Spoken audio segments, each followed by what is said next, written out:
It was an amazing time. And I only remember it as a time of confusion, which I think is really something.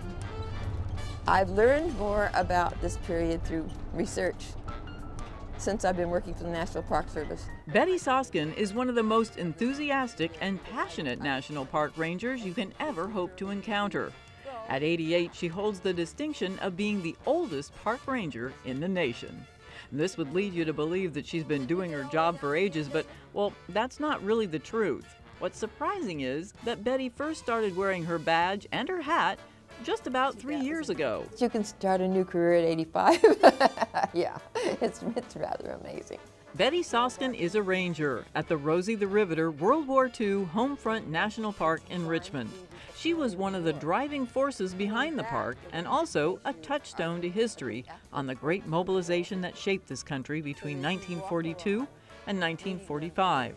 The park celebrates the contributions made by people that built the victory ships and also the sweeping and lasting cultural changes that occurred during World War II. I think that having the privilege of helping to shape a new national park is something to be envied.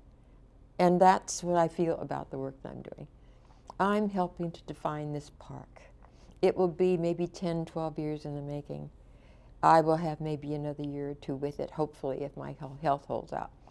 That's enough time to see that the conversations that should be held are being held, to see that the outreach job that I think needs to happen, because it's so complex.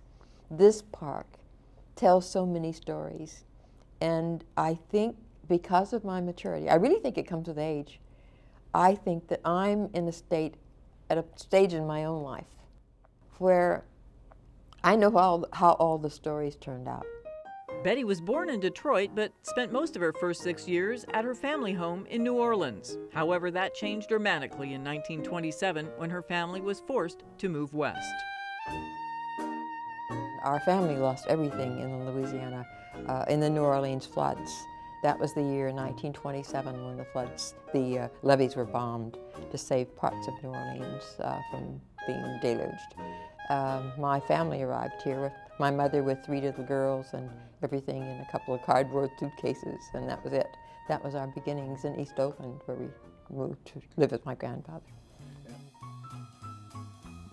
Betty was raised in what was known at the time as a little shotgun house out on 75th Avenue in East Oakland. My grandfather, who we knew as Papa George, he was George Allen, who was actually the son of a slave. Great-grandmother was born into slavery in 1846. She lived to be 102.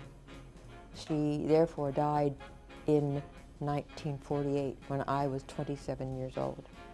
So that all of that American history from my great-grandmother from 1846, my mother who was born in 1894 and lived to be 101, and then me. So that in those years from 1846 to the present is all of that African American history. Betty went on to graduate from Castlemount High School in Oakland. She was 20 years old when World War II broke out on December 7, 1941. Betty is the first to point out that she was never a Rosie the Riveter. In fact, she never even saw a ship. However, she did help with the war effort, first at the Federal Building in San Francisco, and then back in Oakland at a union hall where workers came to cash their paychecks. I went to work in the Jim Crow Union Hall because the unions weren't yet integrated. Very small union hall. A union hall that was absolutely powerless. It had no vote in the international. Black workers were paid less than white. Time, the most vital natural resource of a country at war. Inside of 24 hours, 1/20th of a freighter or a tanker can be built. Industrialist Henry J. Kaiser was the visionary that built the Richmond shipyards, and his war philosophy was simple: build ships better and faster than the enemy could sink them. To do that, he recruited people from all over, and suddenly women were in the workforce, and they played a vital role in the great mobilization of this country. Rosie the Riveters worked around the clock, 3 shifts a day, every day, except Christmas, building planes, tanks, and the weapons of war. The population of Richmond went from 28,000 to 98,000 almost overnight. Generally, it took 18 months to build a ship before the war. With Kaiser's prefabrication production techniques in place, cargo ships were being launched once every 45 days. Eventually, by November 1942, a ship was launched from the Richmond Shipyard No. 2 in just 4 days and 15 and a half hours. People walked for miles and miles to get here to do this work. And there's a lot of pride in the Rosies that I meet now. Those who are surviving, the black women who have kept their badges and who look back on that time as being a high point in their lives. I mean, I've done so many things since those years that I have to work hard to go back there in my head to understand that and to work with it. There are many women for whom that was a high point. And I think a lot of African American women that would be true for. You can tell us something about them. Betty takes great joy in her current mission, and she recently made a memorable appearance in her granddaughter's 4th grade class. I was show and tell in full uniform for my granddaughter's 4th grade class. And for her to be able to bring her grandmother, and this is my park ranger grandmother, was incredible. In pairs and in fours. The importance of Betty Soskin's contribution as an elder spokesman for her community is beyond measure. And each and every day, she takes great pride in wearing her uniform. And I wear it always.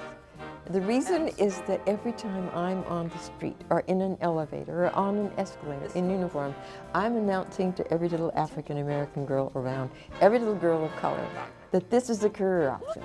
Look at this. I may be the only African American ranger they see. And as long as that's true, then I need to wear that uniform because there's a lot of people under this hat with me. A lot of them. And the pride I see in the African American community in what I'm doing is just amazing. I mean, it's humbling because I'm a part of the community, and as such, we share that pride, and yeah, I love it. I love being under the hat, but I am very aware that I'm not under it alone.